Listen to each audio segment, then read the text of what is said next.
through Friday, 6 to 7 p.m. Join us. Are you ready for the extraordinary? Something big is happening on your screen. Introducing VOP TV. Now streaming on SLTV channel 264. From breaking news to captivating conversations, news analysis, giving you all sides to the story. We break in-depth discussions on the issues that matter, from politics to sports, entertainment, and lifestyle. VOP TV on SLTV channel 264. Join us as we redefine what television means to you. Voice of the People Television, VOP TV. Now you have more than a voice.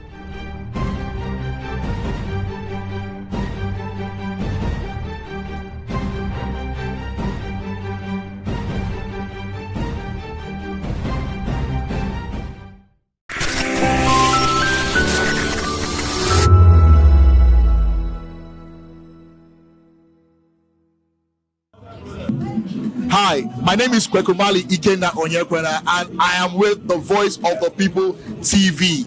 Now, if you're looking for the veritable channel for information, politics, robust discussions, you don't need to go far. VOP has you. VOP will always have you.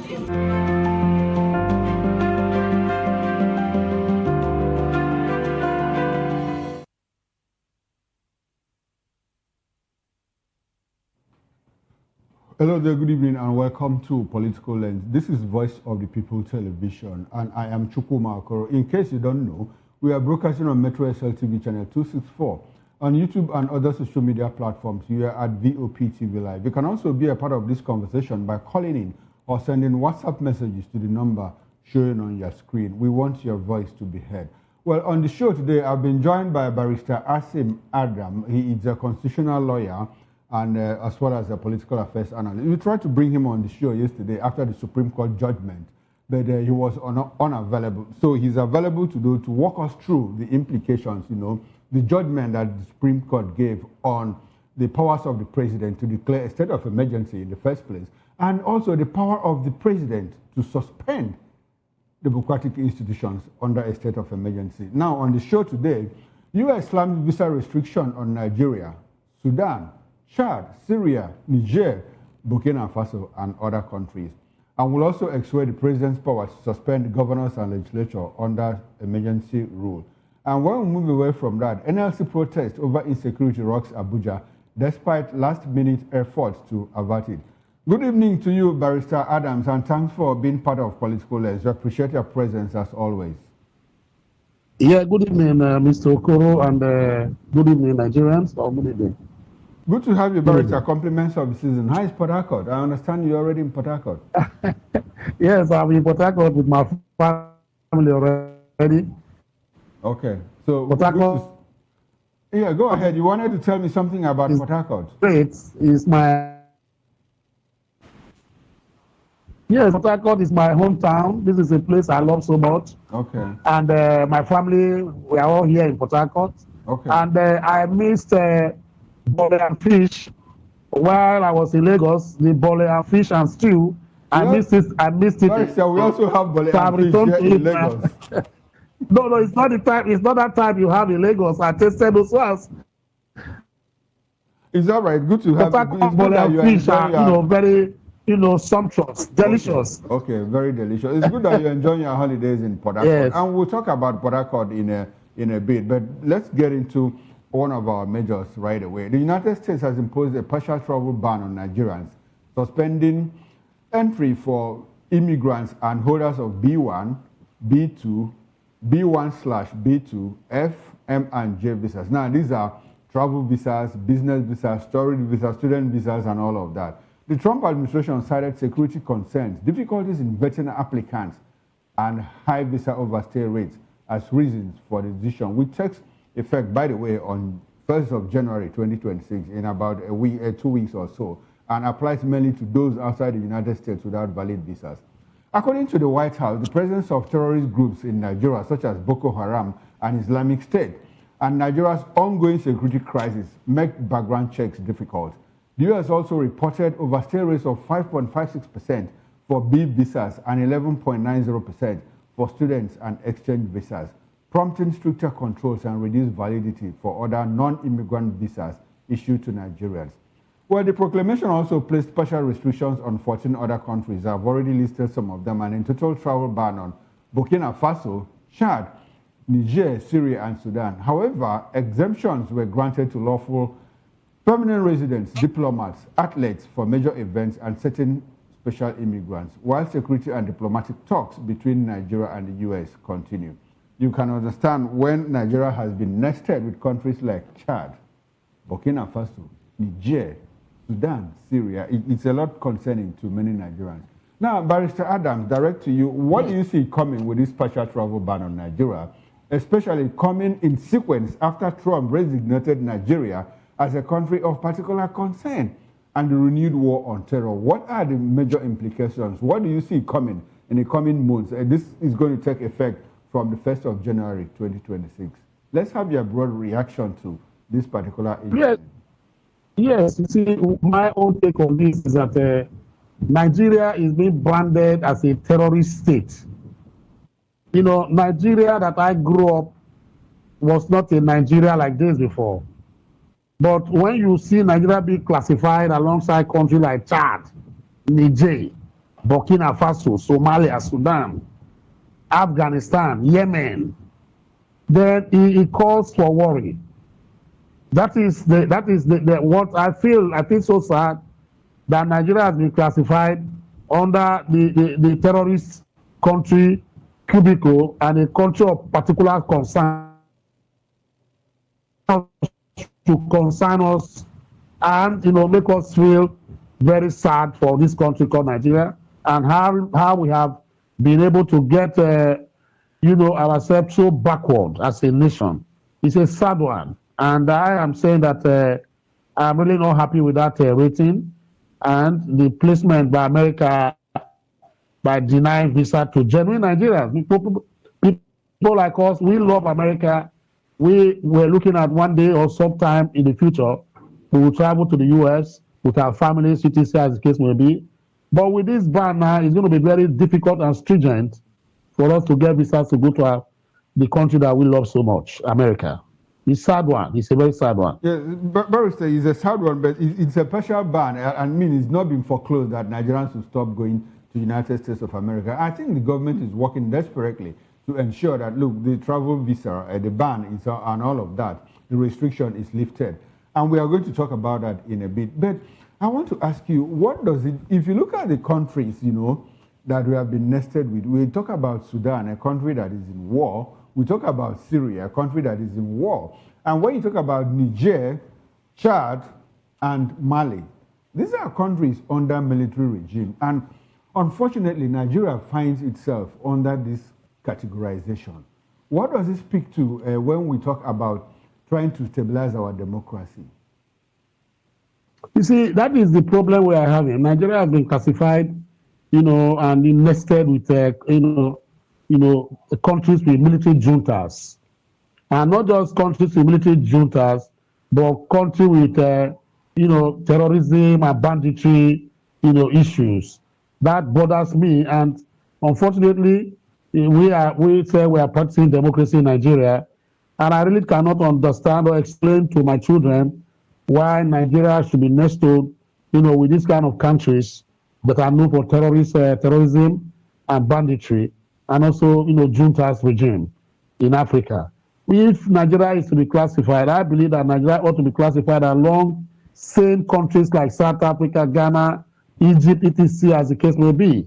But when you take us and you club us, countries that are known for, terrorism, countries that are known for military regimes that do not have respect for democracy, then it's worrisome for those of us who are periscoping, the situation and what is happening in Nigeria today. It's a sad one. Very sad one, Mr. Okoro. I must say this. Okay, Barrister, a very sad one, you must say, or you just said. Now, I would like for us to, what exactly will be the impact, of this visa restriction, especially if you want to put it within the context of the ongoing collaboration between the United States of America and Nigerian security agencies in terms of sharing intelligence, in terms of providing ammunition and all of that. The ongoing effort. America has been smoking fire on Nigeria. Look, we understand that there is Christian genocide here, and you have to do a lot to stop all of that. Not just about killing Christians, but about killing Nigerians in general. Now, and this effort is coming. Do you think that it will go a long way in pushing the government to do more? What will be the impact? Because, I mean, the average Nigerian like you and I that probably want to travel to the United States, and we are caught in that web. What does America want to achieve? I mean, if the people in government, if they don't go to US, they will eventually go to Europe. As a matter of fact, they'll even prefer going to Asia now. Middle East. So what will be the effect of this in the ongoing war on terror?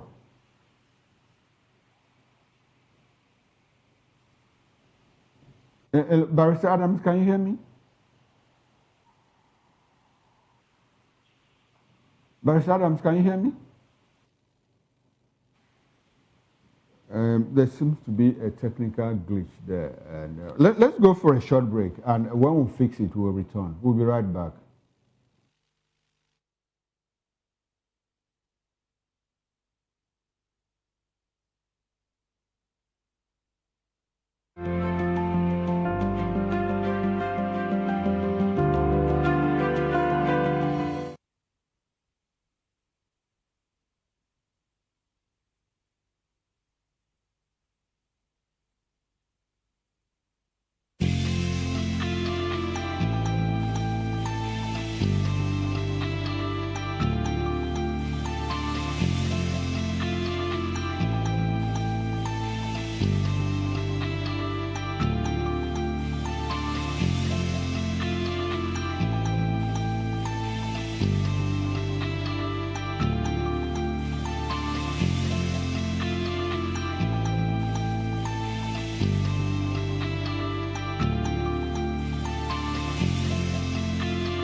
This is African News on Voice of the People Television, where we don't just bring you the news, we bring you Africa's heartbeats, the policies that shapes our world, and the economy that determines our future. African News on Voice of the People Television. Stay with us. Voice of the People, you can hear me now. My name is Patrick Doyle, and I wish that you continue to echo the voices of the people. Big up VOP TV. My name is Suibifa Dokubo. Please keep watching VOP TV. Hi, my name is Kwekumali Ikenna Onyekwena, and I am with the Voice of the People TV. Now, if you're looking for the veritable channel for information, politics, robust discussions, you don't need to go far. VOP has you. VOP will always have you. Thank you.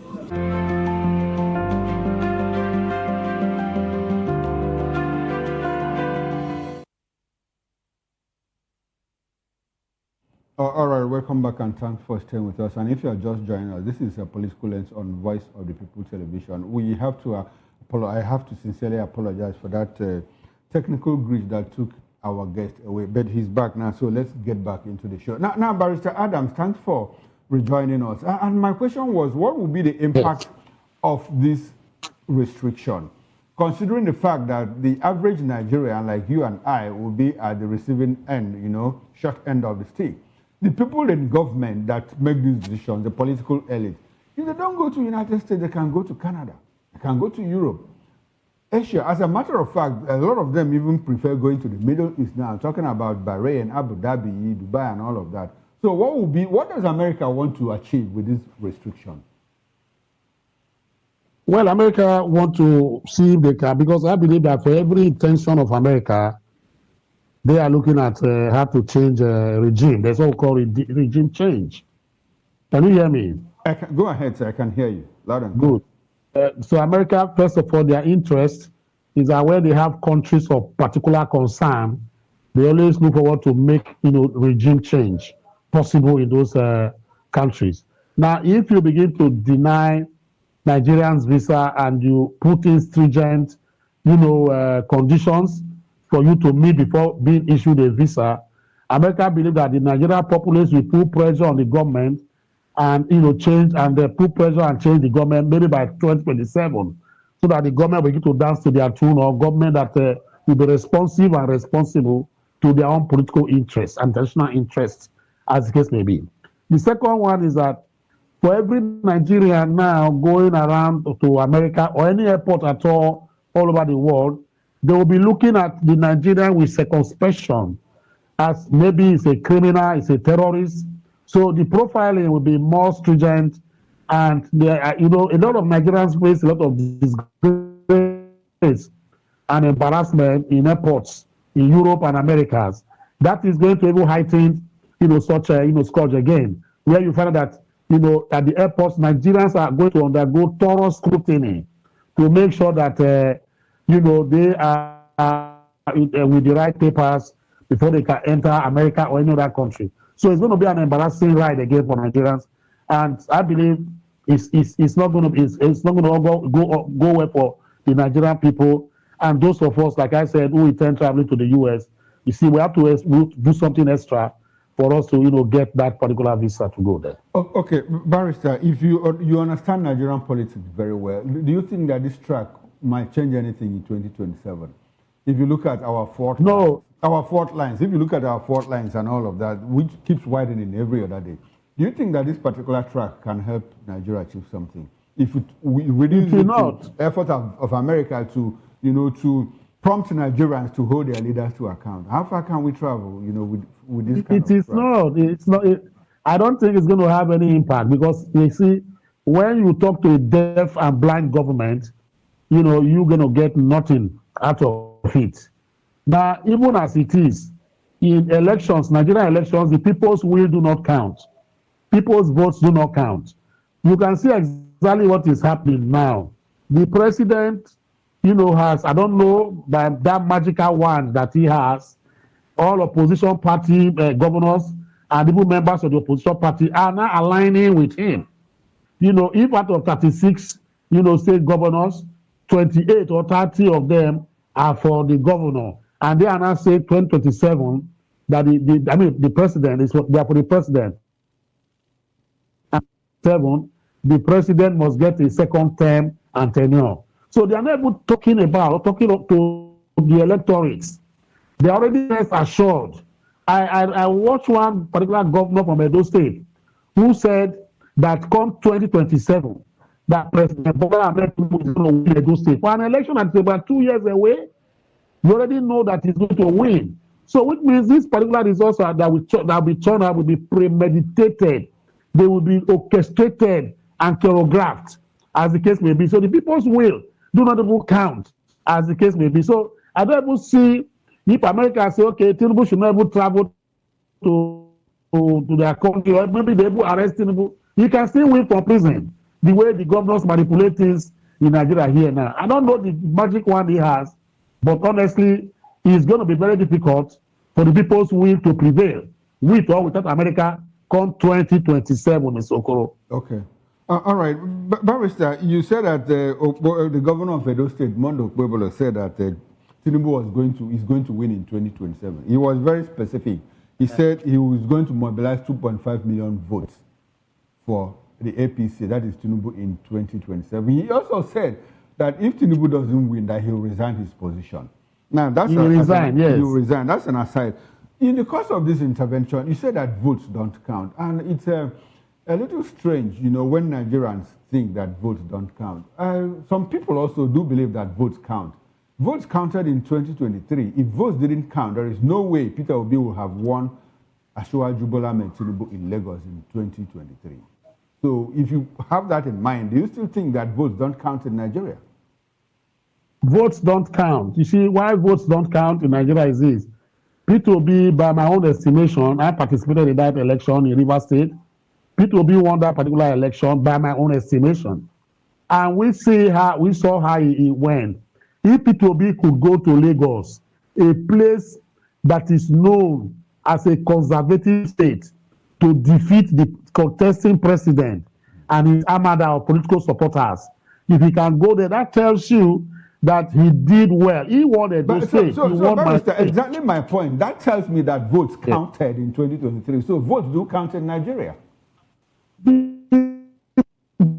Votes, if the votes had been allowed to count, or if our votes were allowed to count, P2B would have been declared the votes. I keep using this word, that particular votes that they were allocated to him. They were allocated to him to show a semblance of a free and fair election.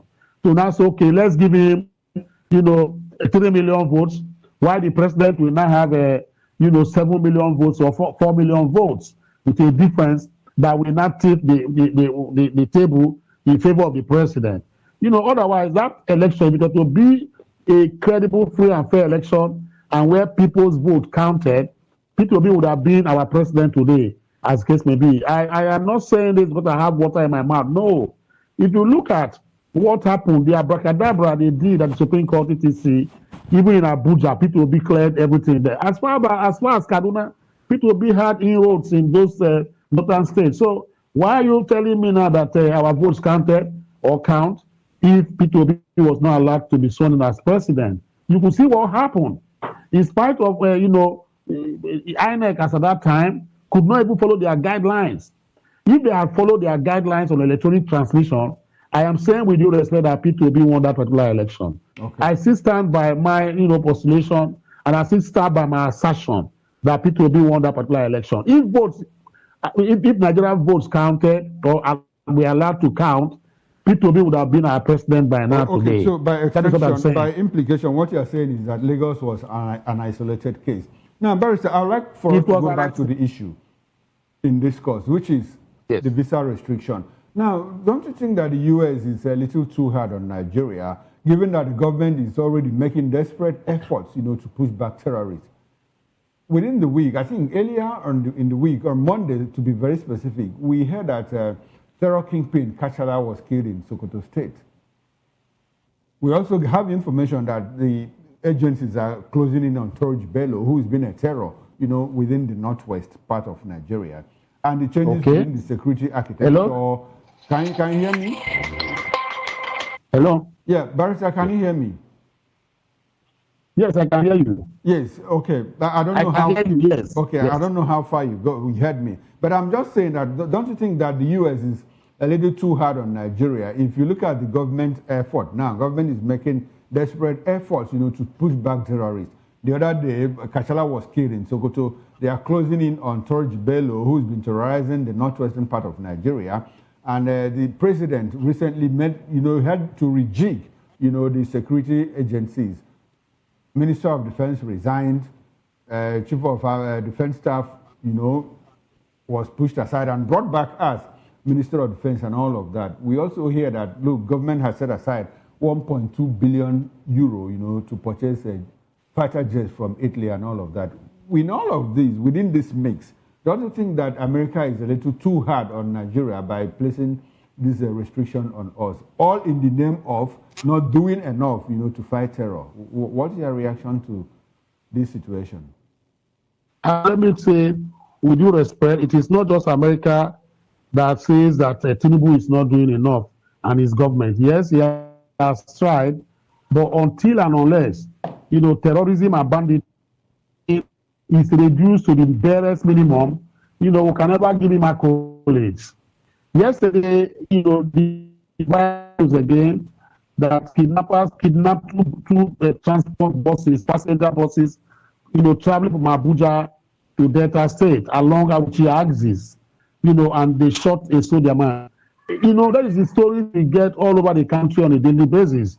So where lie this, work that Tinubu says he's doing, fighting terrorism and banditry? So I don't even think America is doing enough to push him. What I was even thinking is that American, government should have even come into Nigeria, take out, those terrorists that they know they are hideouts according to them, take them out without permission from Nigeria, breach the sovereignty of Nigeria, take this people out and let the government of Nigeria react. I believe that is the only way. Now, a country that is saying is fighting terrorism, but the financiers of terrorism and terror, you have the list with you, you have not started prosecuting them. A country that is saying is fighting terrorism, the Tucano jets that were bought by Buhari, not quite up to 5 years ago, where are they? Millions of dollars were spent in purchasing the Tucano jets. Why is it that we wait for reactions, not a proactiveness? Why is it that when they kidnap, that we go and rescue, as the case may be? So I think he's trying, but his best is not good enough. And I believe that America is trying to tell him that, look, Oga, you are trying your best, but your best is not yet good enough, to clean the organ stable, as the case may be. Okay, now, Barrister, before we leave this topic and segue into the next one, how, if you are able to make projections, with the rate we are going, how soon do you think that Nigeria can win the war against terror? How soon? 1 year, 2 years, 3 years? In the life of this administration, if it stays up until 2021 or beyond, what do you think? What do you see? I don't think this particular administration will win the war of terror in the next 1 year or 2 years. The reasons are far-fetched. They are not tackling insecurity the way it should. Tackling it with political, zeal and zest. That is the politicizing issue of insecurity. They have not really, gone to the root problem of why we have these terrorists flooding Nigeria in the West African sub-region. Why are they not going to Ghana? Why are they not going to Togo? Why are they not going to Benin? Why is that they always flooding Nigeria to come and create and cause mayhem? It is because the government of the day, or they've been maybe complacent or complicit, in whatever they are doing. That is why this issue of kidnapping and terrorism is festering. General Abacha, before he died, once said, that if insurrection, banditry, lasts more than 3 days in Nigeria, then government hand is involved. That is Abacha in those days. And we are seeing it now that the people are complicit. If they were not, the army, are complicit. If they were not complicit, the president will not bring in the General Musa, to come and head the chief of defense, whatever, as the minister of defense, as case may be, and retire the other man. I brought in a man that was retired, as case may be. So there is, collusion, between the armed forces and terrorists. That is why you see the war is very difficult to be war. Spending so much money on it, and you don't get any result. I do not think that, in my own estimation, in the next 3, 4, 5 years, if you give Tinubu and his administration, the right to fight terrorism, they cannot win it. Because until and unless the root causes and the complicit nature of our armed forces are checked and those executed, then they can begin to win. The question I've asked, which terrorist has been sentenced or convicted in the regular court in Nigeria? Which of the terrorists those arrested? We heard that 1 or 2 of them have been arrested. Are they prosecuting them? Terrorism Act has made it death penalty, for anybody that is found guilty of terrorism. Why are they not prosecuting them? The financiers have not. This is the government that is not serious in tackling effective terrorism and public charge case maybe. Okay, Barrister, but for your information, we about a month ago, a few days to the sentencing of Nnamdi Kanu, we also saw a terror kingpin, who was jailed for 20 years. Are you not aware of that? I am aware. So you think that's not enough? It's not enough push. It is not enough. If you have been sentenced, means that the courts have convicted you. So, and the maximum, punishment for terrorism is death sentence. Like the amended Terrorism Act is death sentence. So when you look at it now, as the case may be, why have they not sentenced and given him the maximum, punishment to serve as a deterrent, to others? Because the essence of law is to punish those offenders, so that people will not be lashing and come in next time to come on this floor. As the case may be, it will not give 20 years imprisonment. The man will only serve 10 years, and before you know, he goes out and buy more weapons. He become larger than life, as the case may be. So I don't think this government is ready to fight terrorism. Okay. With that, right. I was ashamed, as the case may be. Yes. All right, then. Well, with the life of this administration is still valid. So let's see how far they can travel in the war on terror by 2027 and maybe 2031. Now, Barrister, let's move into the next discussion, which is, your forte, by the way. Yes. Now, the Supreme Court dismissed the suit filed by PDP-governed states challenging President Bola Tinubu's declaration of a state of emergency in Rivers State, ruling that it lacked jurisdiction. Well, the court held that none of the plaintiff states was directly affected by the emergency proclamation, as Rivers State itself was not a party to the suit, making the case incompetent under the Constitution. Despite striking out the case, the Apex Court clarified the scope of presidential emergency powers under Section 305 of the 1999 Constitution. It ruled that while the president has the authority to declare a state of emergency, the Constitution does not expressly empower the president to suspend or replace elected state executives or legislatures, reaffirming Nigeria's commitment to federalism. However, emergency responses are flexible and depend on the severity of the crisis, as shown by past precedents. Now, this is coming from the Supreme Court. The court stressed that presidential discretion during emergencies is not absolute. Any suspension of elected officials must be temporary, proportionate, and aimed at restoring constitutional order, with strict legislative approval by 2/3 majority of the National Assembly and subject to judicial review to prevent abuse. Now, Barrister, yesterday, there was bedlam yesterday. Different newspapers gave different interpretations. Some said, well, the president has the power to suspend governors, and others said, look, the president has the power to declare state of emergency, but he cannot suspend governors. And on the morning show here, it was a bit of a debate, and unfortunately, we're not available. So I'd like for you to give us your broad overview of the Supreme Court judgment on the powers of the president to declare a state of emergency and to suspend democratic institutions. If we go back to Rivers State, the president declared a state of emergency on March 18th, shoved aside Governor Sim Fubara and the Governor Ngozi Odu and the State House of Assembly. And in all of this, let's have your review of the judgment from the Supreme Court. For me, I believe the Supreme Court, by its earlier judgment in the Joshua Bariye case during Obasanjo time. I have said this number of times that the suit that was filed by the 11 governors, PDP governors, that suit, was, a particular suit that was programmed to fail. I made that assertion, I think, in one of your programs, as the case may be, because original jurisdiction is foisted on the Supreme Court by Section 232 and Section 233 of the 1999 Constitution. And that is that where the Supreme Court will be a court of first instance, it is when two states have issues between themselves pertaining to the Constitution, or a state and the federal government has issue of that pertains to the Constitution. That is why the matter was struck out. I give kudos also to the Supreme Court. Even though they lack jurisdiction according to them, and that matter was dismissed in its entirety, they still said in the interest of the public interest, they now delved into the issue of suspension under Section 305 of the 1999 Constitution. They said this because they said they don't want people to begin to flood the Supreme Court again with this kind of suit. So they have to decide it immediately. Let me tell you what the Supreme Court said. I have transcript and extra, not just extra 14 pages, of the Supreme Court, judgment, as the case may be. And I was able to fashion out, one or two, as the case may be.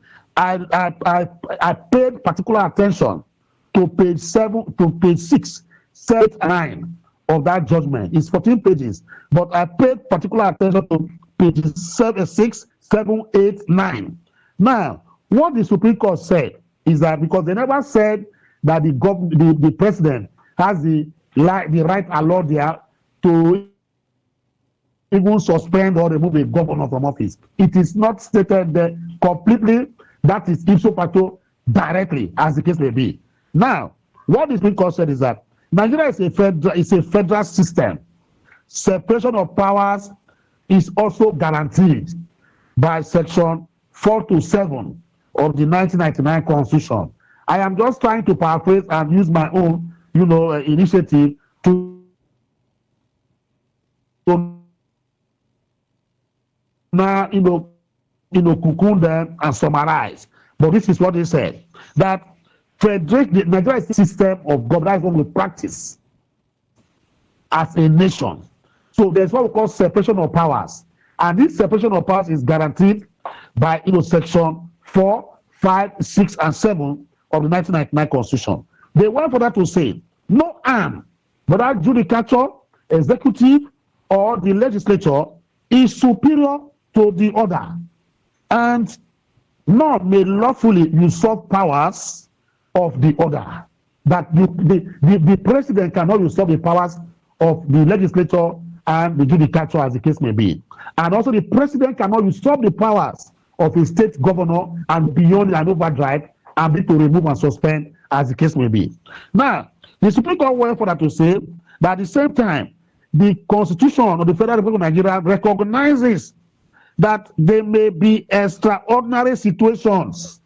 That is, yes, as a nation, even though we are practicing federalism and separation of powers, etc., and not to lord it over the other, as the case may be, there might be situations that need urgent and extraordinary measures to curtail.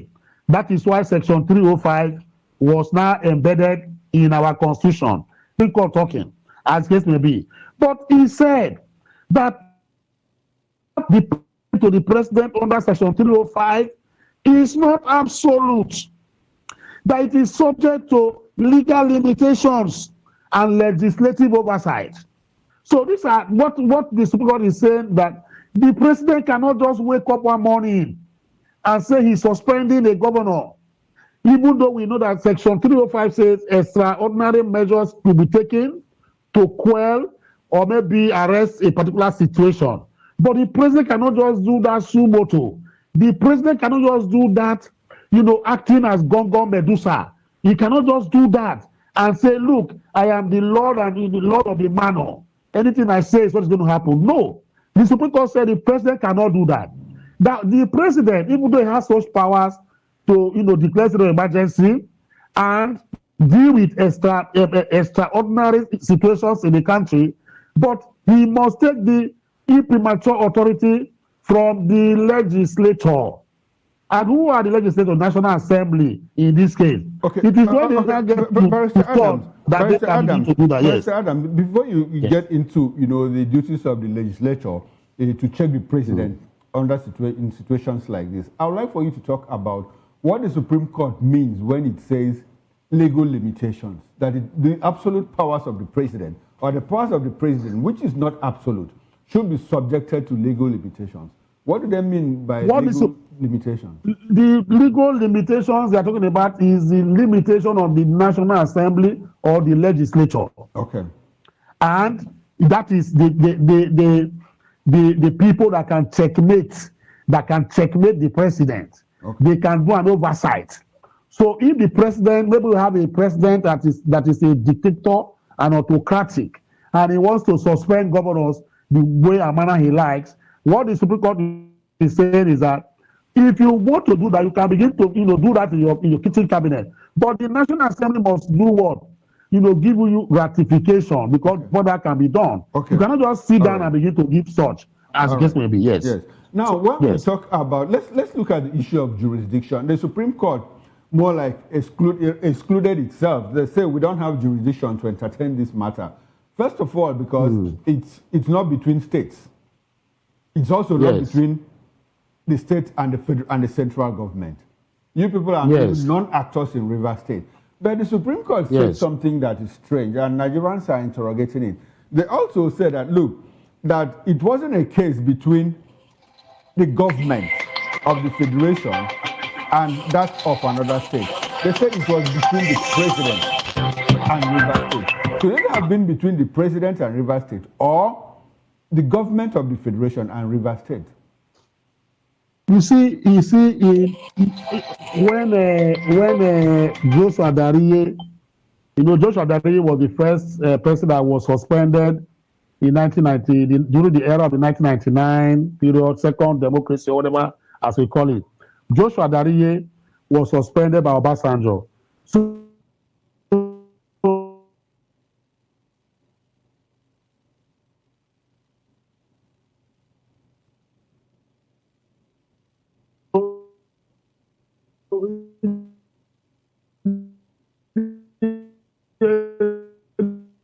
the people went to court, the House of Assembly, they were not there. Some people went to court, affected, or members of the House of Assembly that were affected. The question I raised that time when these 11 governors were going, I said the same thing. It does not have that intrinsic right, under Section 46 sub 1 of the 1999 Constitution that says the breached. He has the right to go to court, as the case may be. I was of the opinion that they should include, Sikibara and the 27 lawmakers or 30 lawmakers from the Rivers State House of Assembly in the suit. But I don't know why they did that. Maybe the governors, I don't know, they were a government, or maybe the lawyers wanted to defeat them and collect money from them, going forward that the matter will not go anywhere. I don't know. They didn't learn from the Joshua Dariye case because Supreme Court already set a precedent. And that precedent is what they reiterated, that they lack jurisdiction. And jurisdiction is at local standard. That you don't have a local standard, even though we know that your party, PDP, is the party that brought Fubara to power. But it's something about the executive powers that are talking about now. So Fubara and the members of the House of Assembly of the state should have been joined in that particular suit. They were not joined. Maybe because the political dichotomy they had at that time, they felt it was not necessary to begin to hobnob with them and get a better, view of these matters as the case may be. So it was a fatal one. Okay, yes. It was a fatal one. Now, when we talk about public interest, cases of public interest within our jurisprudence, shouldn't this one have been treated as one of them? And what is the place of public interest in our justice system? At what point does it become actionable? At what point does it become justiciable? Looking at public interest, I mean, somebody is impacted and there's a case somewhere, and I feel that, look, this case is going to impact me in one way or the other. At what point does it become public interest? At what point within our jurisprudence should it become actionable, or is it actionable and justiciable? Can you help us? That is what I was thinking, that the Supreme Court should have helped us to, decide. In the sense that I am looking forward to reading the dissenting judgment of the only judge, Ogbunya, the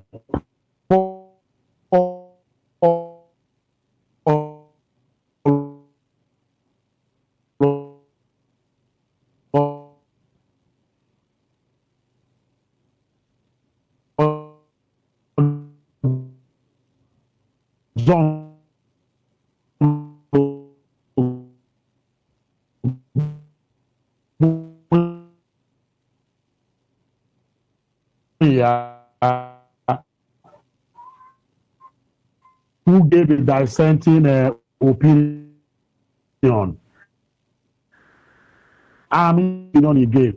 That will make an interesting part of where my own conversation would have started. Okay. I really wanted to know because he was against the majority decision, and he must have given his reasons why he felt that they would have listened to the 11 governors as case may be. I believe, in my own opinion, that the moment they get to issue of national issue and policy, they immediately decide matters of this nature. For instance, what the Supreme Court, I was even thinking they would have done is that, why can't the National Assembly amend our laws to include that the Supreme Court can sue to, bring issues of this nature to themselves, like it's done in America, to say this particular issue has torn the country apart. Do we wait till the country burn before we begin to look at it? No, what we would have done is for us to let it be that, as it is, the Supreme Court will on their own decide the matter, assuming jurisdiction immediately. But the section 232 has to be amended, to accommodate the Supreme Court acting sumo to. They did that. That was.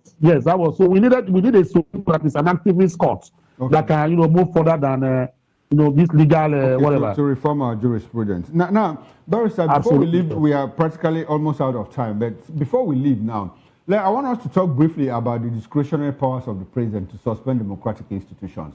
Now, if there's a total breakdown of law and order that leads to the declaration of a state of emergency via the right processes as stipulated by the Constitution and the judgment of the Supreme Court, which is having to pass through the National Assembly, to make it valid. Before we get to this point, at the total breakdown of law and order, it becomes very clear that the governor, the state governor, and the democratic institutions, talking about the State House of Assembly, have failed in their responsibility, to put a wedge, on the descent to anarchy, more like descent to total breakdown of law and order. If you now declare a state of emergency, of what use will it be to return the governor and the House of Assembly if ab initio they couldn't even stop the descent to anarchy? I'd like your view on that. Do you support the idea that when a state of emergency is declared, the governor should stay back and the House of Assembly? What's your view on that, briefly? My view is that once a state of emergency is declared under Section 305, the president should work hand in hand with the governor and, stem the state of emergency and stem, insecurity and violence in the state. They must work hand in hand. He mustn't suspend. He must not remove the governor because they are both elected by the people on the same electoral platform, electoral, body, as the case may be. So what would have happened is that in situations of this nature, the president will call on the governor and say, look, you are still going to be the governor. The House of Assembly will make laws, but we are going to militarize the state. Okay. We are going to draft in more soldiers and more police to quell and curtail insurrections and violence. But it's going to be under your control. Okay, if this is your position, I like the fact that you talk about militarize the state. If, as the commander-in-chief of the Armed Forces of the Federal Republic of Nigeria, does the president need a legislative approval to deploy troops to any part of Nigeria? You see, the point is that if the president wants to deploy troops to any part of Nigeria, he has to get that National Assembly. He cannot just, even though he's the commander-in-chief of the Armed Forces, he needs to get the consent and authority ratification from the National Assembly. To deploy troops within or outside Nigeria? Within Nigeria and outside Nigeria. Okay, so if the president says, look, Chief of Army Staff, if the president is moving, if he's calling on the Chief of Army Staff, Barrister, if the president is instructing the Chief of Army Staff to move troops to Maiduguri, does he need a clearance from the National Assembly?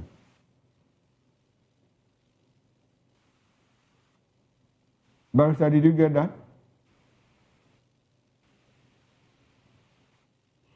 Well, unfortunately, network has been very bumpy, and I think we've lost connection again with Barrister Adams.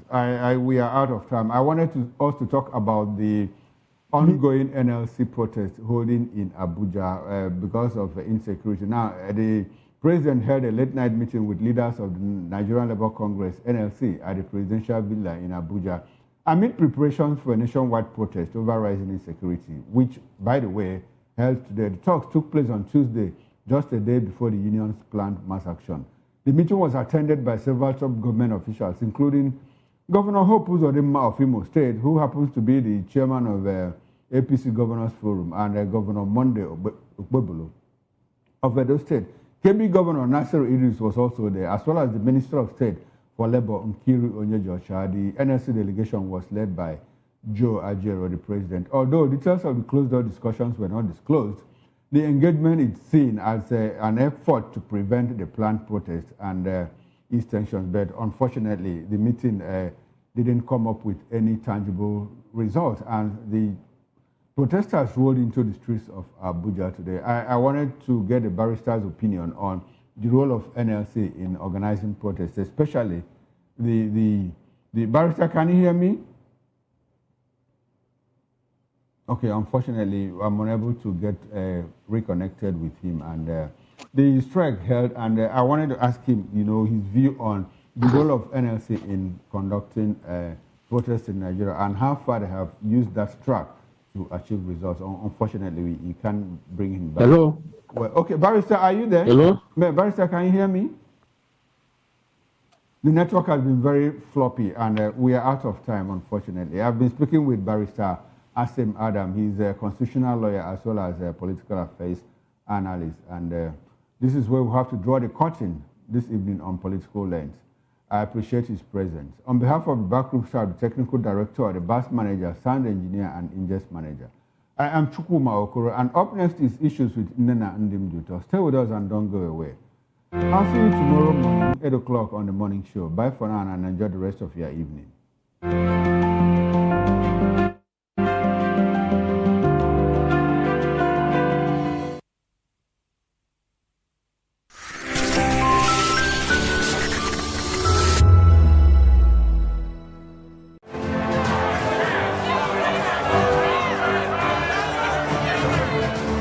Do you want your voice to be heard?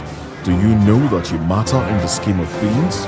The People's Voice, the show where ordinary citizens take center stage as we discuss the biggest stories that affect you and I. With you in mind, we facilitate lively discussions, debates, and interviews on the topics that matter most to you and I. From social justice to economic empowerment, education to healthcare, governance, and more. Tackling tough topics and amplifying your voice. Join the conversation and make your voice count. The People's Voice. Make your voice count. 2564 is coming up on Burning 9, right? The 2564 Atlantic Tower. What happens in the hush behind hangar doors? Who signs the papers that gamble with lives? Which truths were grounded before they even ever had wings? If you've ever buckled a seatbelt at 30,000 feet, if you've ever stared out of that tiny window and wondered who's really in control of the skies, it isn't just flight, it's power, it's politics, it's pressure sealed in steel. We're peeling back the clouds from runway risks